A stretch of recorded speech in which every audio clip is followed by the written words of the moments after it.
Terjerat kasus prostitusi, pemain Ikatan Cinta ini punya 3 mucikari. Jurang hitam prostitusi kembali menyeret nama artis tanah air. Kali ini salah satu pemain sinetron yang banyak diminati masyarakat, yakni Ikatan Cinta, terjebak dalam lingkaran kasus prostitusi. Artis ini berperan sebagai Vera dalam sinetron Ikatan Cinta. Ia bernama Cassandra Angeli. Perempuan cantik berusia 23 tahun ini tak hanya berprofesi sebagai pemain sinetron, tetapi juga seorang model. Artis berparas rupawan ini memiliki Instagram bernama Cassandra, yang sudah memiliki pengikut sebanyak 46.900. Di akun Instagramnya, Cassandra membagikan foto-foto cantik dirinya di hadapan kamera, serta membagikan kegiatannya sebagai seorang foto model dan pemain dalam sinetron Ikatan Cinta.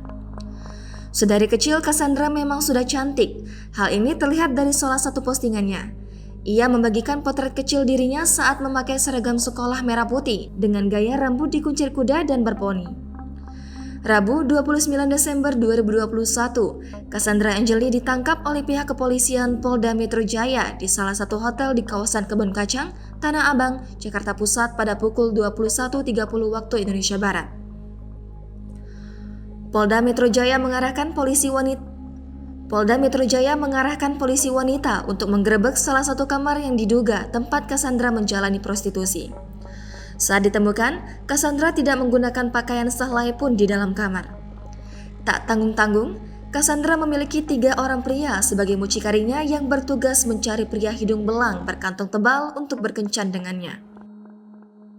Menurut pengakuan Cassandra, ia baru 5 kali melakukan praktik prostitusi dengan nominal pembelian jasa sebesar 30 juta rupiah untuk sekali kencan.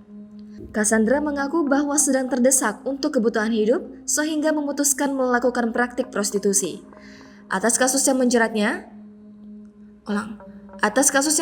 kini, Cassandra ditetapkan sebagai tersangka, tetapi tidak hanya Cassandra saja, 3 mucikarinya berinisial KK, R, dan UA juga menjadi tersangka. Mereka berempat dijerat pasal 27 ayat 1 Junto, pasal 45 ayat 1 Undang-Undang Nomor 19 Tahun 2016 tentang perubahan atas Undang-Undang Nomor 11 Tahun 2008 tentang ITE dengan pidana 6 tahun penjara. Kemudian pasal 2 ayat 1 Nomor 21 Tahun 2017 tentang pemberantasan tindak pidana perdagangan orang dengan pidana paling singkat 3 tahun dan paling lama 15 tahun. Jangan lupa subscribe, share, komen, dan like ya.